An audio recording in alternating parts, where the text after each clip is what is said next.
I'm in the process of revising my teaching, and this is one of the earliest videos in this respect.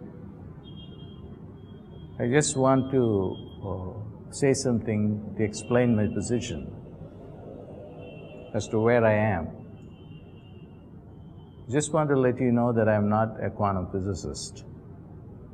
I'm still a spiritualist. I may want to call myself a spiritual scientist,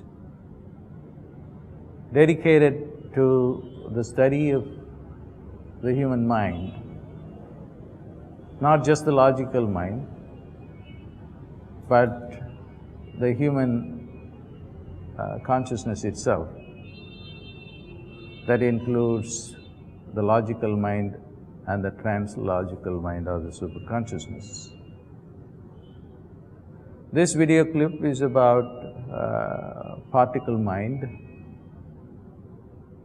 by which I mean the mind at its highest intelligent level. Just as a particle is very powerful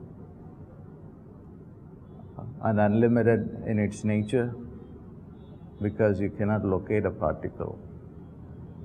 It is everywhere, and it has tremendous amount of energy and potential. So the particle mind is a metaphor for the most powerful mind. This is where we have to evolve to.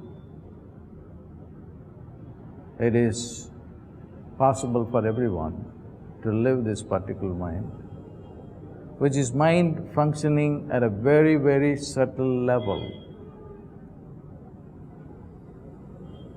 And at that level, what happens is the reality begins to change. Reality is no more solid. It is just particles flying everywhere.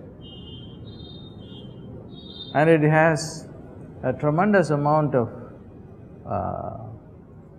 it offers tremendous amount of opportunities for everyone to live in that particle mind. Now we live in the molecular mind, or a compound mind, which tries to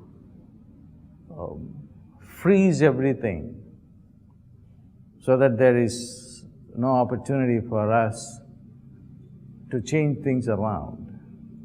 But this model is collapsing, and even the relativity theory of Einstein has been questioned, and quantum mechanics has replaced Einstein. And here is someone, I'm going to read this passage for you from Niels Bohr about what he talks about the nature of the physical reality. The fuzzy and nebulous world of the atom only sharpens into concrete reality when an observation is made. In the absence of an observation, the atom is a ghost. It only materializes when you look for it. Look for its location and you get an atom at a place. Look for its motion and you get an atom with the speed. But you can't have both. Let me explain this to you. Everything is in a state of flux. At a particle level, at the atomic level. Then you just come and look at it with an observation. Then it acquires property. It acquires speed, it acquires a location. This is a scientist talking about the nature of reality. And I just want to apply it to our own life, our everyday life. Every day we are presented with tremendous amount of opportunity, but we refuse to move at the speed of the particle. We refuse to live moment by moment. And that's the problem. Why? Because our mind is not at the level of the particle. So by particle mind, I am referring to a mind that is infinitely flexible and is able to capture all opportunities. And that gives us tremendous amount of freedom. Regardless of whatever your situation in life is, whether you don't have money or you don't have money, whether you have health or you don't have health, whether you have education or you don't have one, all these are relative. The probabilities are infinite. It's all about where you are going to put your mind to or look at. So when you look at it, that's what Neil Bohr is saying, that when you look at it, it's there. When you don't look at it, it is not there. So if you get to a particle mind, then you have all these opportunities. Of course, the opportunities do not present themselves as long as you are in the molecular mind. That's the problem. You are now concerned about your problems, and you are not able to get out of the obsessed thinking about John who has hurt you or Linda who has frustrated you, because again and again you have been thinking about only these thoughts, and that is not living particle mind. That is living this very gross mind. So by particle mind, I mean the ability to be infinitely flexible and to capture all opportunities, because everything is probable, everything is possible in this world. And this is the time for evolution, for all of humanity, to evolve to a particle mind. Not that this is very new. This is what the Buddha said. The Buddha never believed in God, never believed in a soul. But he believed in the total emptiness of everything. The reality is empty. That's what the quantum physicists are talking about. It is completely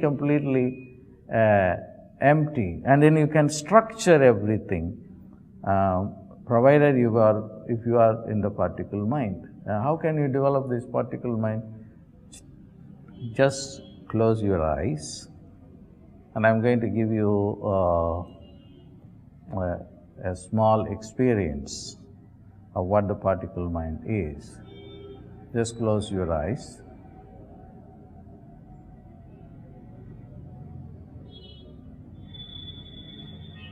If thought comes, don't put your attention to the thoughts. If you put your attention to the thoughts, then you will not be in the particle mind.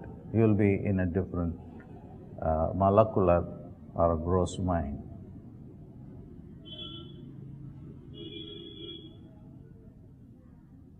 Just put your attention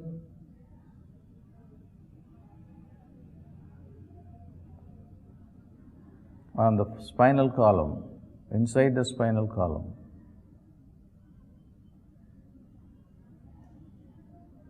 There is a thin ray of light that starts at the bottom of the spine.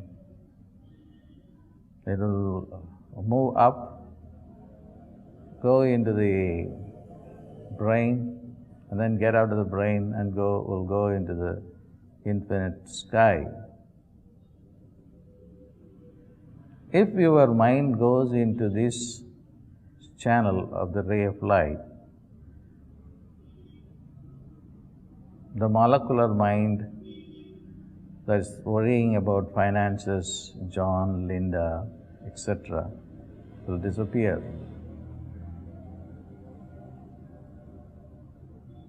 You should be able to stay in this mind all the time. Then you will gain the particle mind.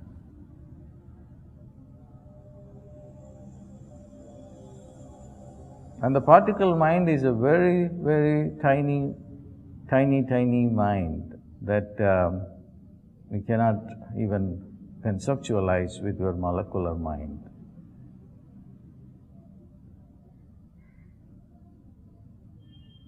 And the time needed to experience it is relatively very, very small. Even that you cannot capture.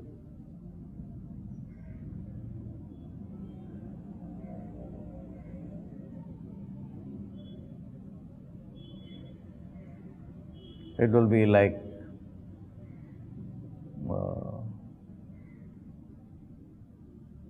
like a ridiculously small amount of time, like a division of 3 millionth division of a second or something like that.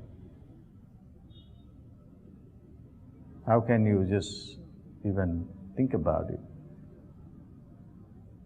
This is just only to give you an idea of what a particle mind experience is going to be. Soon I'm going to make some CDs and DVDs for you on particle mind that will be your practice. So I'm in the process of making it, and it will be soon available. But let me remind you once again, I'm just not a physicist or a biologist. I'm a spiritual scientist. My position is similar to the position of Einstein, who said, religion without science is blind, and science without religion is lame.